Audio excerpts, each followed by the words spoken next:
We had a parched winter, and as April began, and with it our dry season, there were already reports of wildfires in on the leeward side of the island, in Nanakuli and Waialua. I stepped out the door of my apartment building in Waikiki as dusk was falling, and the smell of distant smoke rolled over me. There had also been a couple of arsons at gay-owned businesses in the past couple of weeks, and I wondered what was burning. A few acres of mountain scrub, or the property and dreams of a gay man or lesbian. Hawaii had been one of the first states to consider legalizing gay marriage, and though Massachusetts, Connecticut, and a few other states had moved ahead of us, the movement in the islands was still strong, and in fact the media had tied a rise in violence against gays and lesbians to the renewed visibility of the campaign led by the Hawaii Marriage Project. I walked the few blocks to the Gay Teen Center, housed in the annex of a church on Kalakaua Avenue. At that hour of the day, Waikiki was crowded with tourists heading back to their hotels from the beach, older people out for early dinners, and skateboarding teens getting in everybody's way. I passed up a half-dozen chances to pick up discount meal coupons, skirted an elderly Japanese bag lady haranguing the wizard stones at Kuhio Beach Park, and stopped for a minute to watch a sailboat setting out for a sunset cruise. I'd been volunteering at the Gay Teen Center for a couple of months, counseling kids and leading a self-defense workshop in a big open room.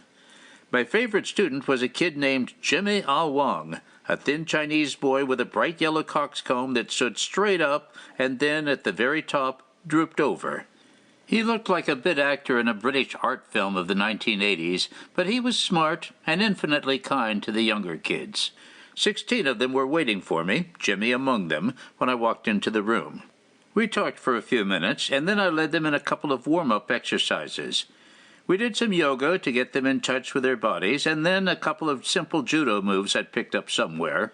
When we'd finished the judo, we sat in a circle on the hard-wooden floor and talked.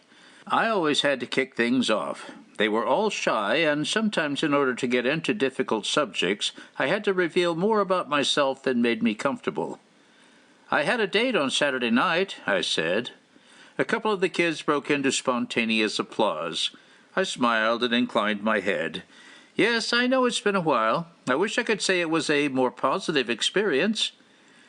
I waited, but no one said anything, so I continued.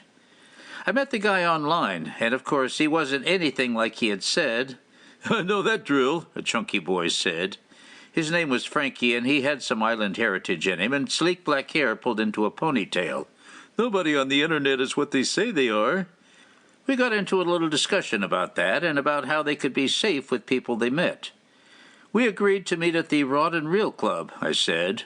"Remember, always meet people you don't know in public places so you can get away easily if things don't work out." "Yes, officer," Jimmy said with attitude. "That's yes, detective," I said, and the group laughed. "We had a couple of beers together," I continued. "We seemed to be hitting it off, and we started making out on the outdoor patio."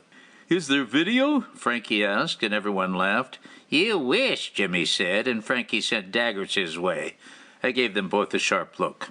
"So one thing led to another, and he invited me back to his place," I said. "Always use a condom," Jimmy said. "Have I told this story before?" I asked, pretending to be annoyed, but I was glad that the lessons I'd been trying to teach them were sinking in. "Does it end with you getting your ass fucked and your heart broken?" a boy I only knew as Lolo asked. He was the toughest of the kids, and I had yet to break through the barricades he had set up around him. Acne scarred his cheeks, and his dark hair was shaved close on both sides of his head. "Because if it does, yeah, we've heard it before." "I save ass-fucking for the second date," I said dryly, "and you all should too.